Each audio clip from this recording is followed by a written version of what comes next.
நேயர்கள் எல்லாருக்கும் வணக்கம். இந்த வீடியோவில் மார்கழி மாதம் முடிஞ்சு தை மாதம் அப்படிங்கிறது பிறக்க போகுது. பொதுவாகவே தை பிறந்தால் வழி பிறக்கும் அப்படிங்கிறது தான் நம்மளோட முன்னோர்கள் சொல்லக்கூடிய வாக்கு.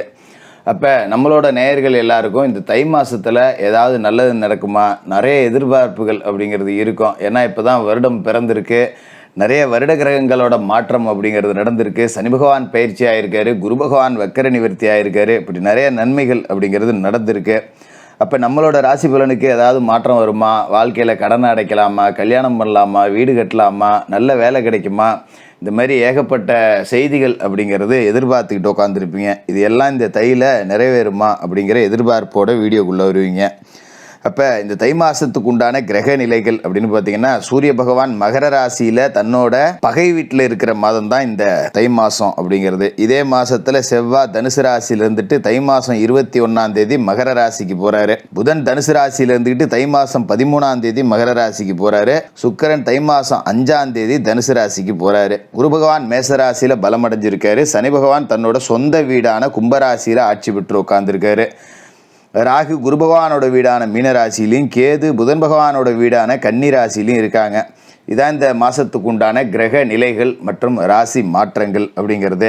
அப்போ இந்த மாதத்தில் செவ்வாய் உச்சம் அடைகிறாரு. அற்புதமான யோக பலன், பூமி யோகம் அப்படிங்கிறதெல்லாம் பல ராசிக்காரர்களுக்கு இருக்கு. உங்களுக்கு இந்த தை மாதம் என்ன பலன் கொடுக்க போகுது அப்படிங்கிறத பார்த்துருவோம்.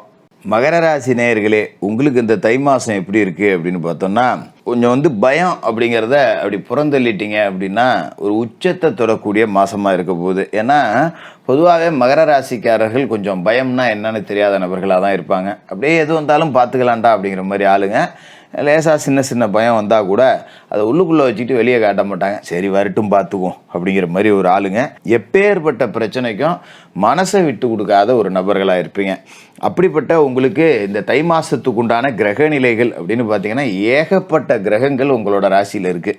இது ஒரு வித்தியாசமான அமைப்பு. எல்லா மாத கிரகங்களும் கூட்டு கிரகங்களும் உங்களோட ராசியை தொட போகுது. அப்படி ஒரு மாதம் இந்த தை மாதம்.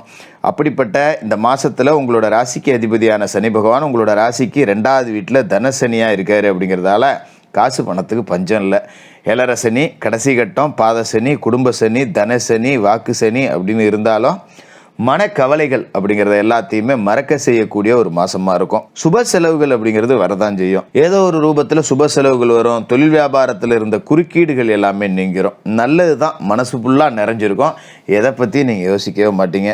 அதுமாரி குடும்பத்தில் இருக்கிறவங்களோட தேவைகளை பூர்த்தி செய்கிறதுக்காக கடுமையாக உழைக்க வேண்டியது இருக்கும். அர்த்தாஷ்டம குருவோட ஆதிக்கம் இருக்குது அப்படிங்கிறதால ஆரோக்கியத்தில் மட்டும் சின்ன சின்ன இடர்பாடுகள் அப்படிங்கிறது வரதான் செய்யும். அது ஒன்றும் பெரிய அளவில் பாதிக்காது. அப்பப்போ பார்த்திங்கன்னா வாயு பிடிப்பு, மூச்சு விடுறதில் சின்ன சின்ன கோளாறு, மூச்சு பிடிப்பு ஏற்படுறது, உணவு ஒவ்வாமை ஏற்படுறது, கொமட்டிக்கிட்டு வர்றது, இந்த மாதிரி சின்ன சின்ன பிரச்சனைகள் இருக்கும். பெரிய அளவில் அது உங்களை பாதிக்காது, பயப்பட வேண்டியதில்லை. ஏன்னா அர்த்தாஷ்டம குரு அப்படிங்கிறவர் கொஞ்சம் நமக்கு சிக்கலை கொடுத்துக்கிட்டு தான் இருப்பார். அதுமாரி கொஞ்சம் குடும்ப சுமை அப்படிங்கிறதையும் கூடுதலாக இருப்பார். கொடுக்கல் வாங்கல சின்ன சின்ன தடைகள் அப்படிங்கிறது உருவாகும். அது ஆனால் கூடிய சீக்கிரமே மறைஞ்சிரும். சின்ன சின்ன மருத்துவ செலவுகள் அப்படிங்கிறத கொடுப்பாரு. பெரிய பாதிப்புகள் இருக்காது. அவரோட பார்வை உங்களுக்கு நிறைய நல்ல வாய்ப்புகளை கொடுக்குது. அது மாதிரி போன மாதத்தில் நடக்காத சில காரியங்கள் எல்லாமே இந்த மாதத்தில் வெற்றிகரமாக நடக்கும். நமக்கே தெரியும், ஏதோ கொஞ்சம் இந்த சனி பயிற்சிக்கு பிறகு வாழ்க்கை கொஞ்சம் திசை திரும்பி இருக்குடா, நல்லா இருக்குது, ஏதோ சாதகமான சூழல் அப்படிங்கிறது உருவாகுது அப்படிங்கிற மாதிரி தான் இருக்கும். இந்த வருஷம், அதாவது 2024 தொடங்கின உடனேவே சில நல்ல மாற்றங்கள் அப்படிங்கிறத நீங்கள் பார்த்துருப்பீங்க. அது உங்களுக்கு கண்கூடாவே தெரிஞ்சிருக்கும். அதோட சனி பகவான் தனஸ்தானத்தில் இருக்கும்போது தனாதிபதியான சனி தனஸ்தானத்தில் இருக்காருங்கிறப்ப காசு பணத்துக்கு குறை கொடுக்க மாட்டார். புது யுக்திகளை இறக்குவீங்க, கடன் சுமையை குறைச்சிக்குவீங்க. குடும்பத்தில் உள்ளவர்களோட குறைகளெல்லாம் தீர்க்கணும் அப்படின்னு எப்போவுமே ஆர்வத்தோடு இருக்கக்கூடிய மகர ராசிக்காரர்கள் இப்போ அதிகபட்சமாக உழைப்பீங்க, கொடுத்த வாக்கை காப்பாற்றிடுவீங்க. உத்தியோக வளர்ச்சிக்கு முக்கிய புள்ளிகளோட ஆலோசனை அப்படிங்கிறதெல்லாம் கை கொடுக்கறதா இருக்கும். ஜென்மசனி விலகிருச்சு அப்படிங்கிறதே உங்களுக்கு துணிச்சலும் தன்னம்பிக்கையும் கொடுக்கும். இதுக்கு மேலே எது வந்தாலும் நான் பார்த்துக்கொண்டா அப்படின்னு. அது மாதிரி தொழில் போட்டியாளர்கள் எல்லாம் விலைக்கு ஓடுவாங்க. எப்பா அவெல்லாம் பெரிய ஆளுப்பா, நம்மளால மோத முடியுமா, அவன் எங்கே பேர்பட்ட ஆள் அப்படிங்கிற மாதிரி உங்களை பார்த்து அச்சப்பட்டு ஓடுவாங்க. நிறையா புது ஒப்பந்தங்கள் வரும். வேலை செய்கிற இடத்துல இருந்த பகை உணர்ச்சி அப்படிங்கிறது மாறும். சலுகைகள் தர மறுத்த உயர் அதிகாரிகள் எல்லாம் இப்போ தேடி வந்து கொடுப்பாங்க. பல இடங்களில் போய் நாம் வந்து கடுமையாக உழைச்சிருப்போம், வாய்ப்பு கேட்டிருப்போம், திறமை இருந்திருக்கோம், எதுக்குமே வந்து செவிசாய்க்கு ஆள் இல்லாமல் இருந்திருக்கோம். இப்போ அவங்கெல்லாம் நம்மளை தேடி வரக்கூடிய வாய்ப்பு இருக்குது. அப்படிங்கிறதால இது ஒரு அற்புதமான மாதமாக இருக்கும் அப்படிங்கிறதுல எந்த மாற்றமும் இல்லை. அதோட உங்களோட ராசிக்கு நன்மை செய்யக்கூடிய கிரகம், உங்களோட ராசிக்கு யோகம் செய்யக்கூடிய கிரகம், ராசிக்கு 5க்கும் 10க்கும் அதிபதியாக இருக்கக்கூடிய சுக்கிர பகவான் தை மாதம் பிறந்து 5ஆம் நாள் உங்களோட ராசிக்கு விரயஸ்தானத்துக்கு வராரு. சுக்கிரன் விரயம் அப்படிங்கிறப்ப கொஞ்சம் கவனமாக தான் இருக்கணும். சில பேருக்கு இடம் மாற்றம், வீடு மாற்றம், உத்தியோக மாற்றம் இதெல்லாம் வரும். ஆனாலும் தைரியமும் தன்னம்பிக்கையும் வந்து உங்களுக்கு மாற்றத்தையே பெரிய அளவில் வெற்றியாக்க உறுதியாக இருக்கும். அதில் எந்த மாற்றமும் இல்லை.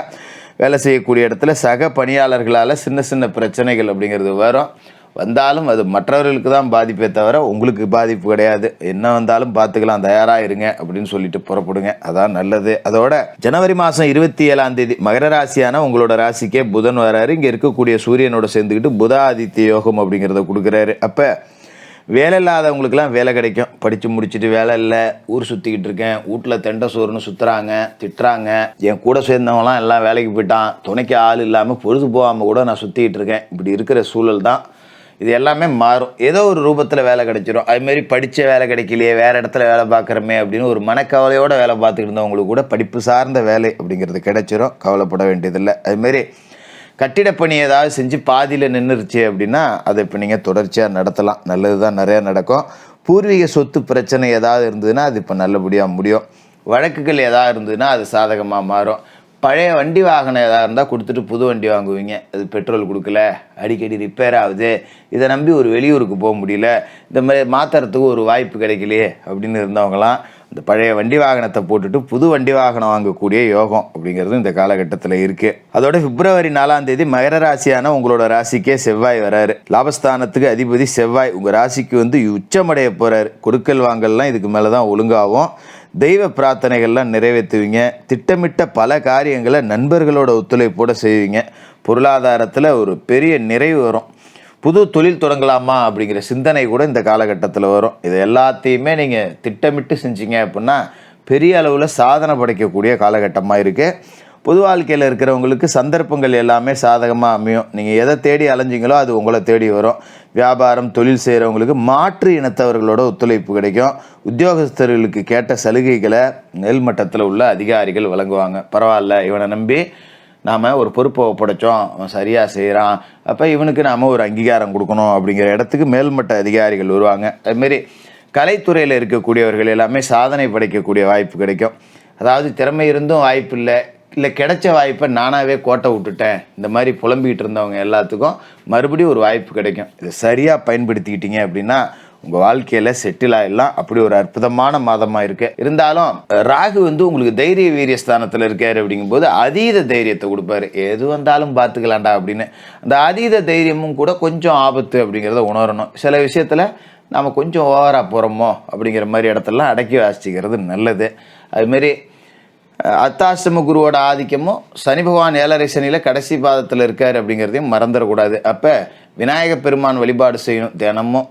அதாவது உங்கள் பிறந்த நட்சத்திரத்தன்னைக்கு குலதெய்வ வழிபாடு செய்யணும். வியாழக்கிழமையில் குரு பகவானுக்கு நெய் தீபம், சனிக்கிழமையில் அனுமன் வழிபாடு செஞ்சுட்டு மாலை நேரத்தில் சனி பகவானுக்கு எல் தீபம், இதையெல்லாம் ஏற்றி மனதார குலதெய்வத்தையும் நவகிரகங்களையும் வணங்கிட்டு வந்தீங்க அப்படின்னா வெற்றி கோட்டை தாண்டி நீங்கள் பெரிய வளர்ச்சியை நோக்கி போகக்கூடிய ஒரு உன்னதமான மாதமாக இந்த தை மாதம் இருக்கும். மகர ராசிக்காரர்களுக்கு பொங்கல் வாழ்த்துக்கள்.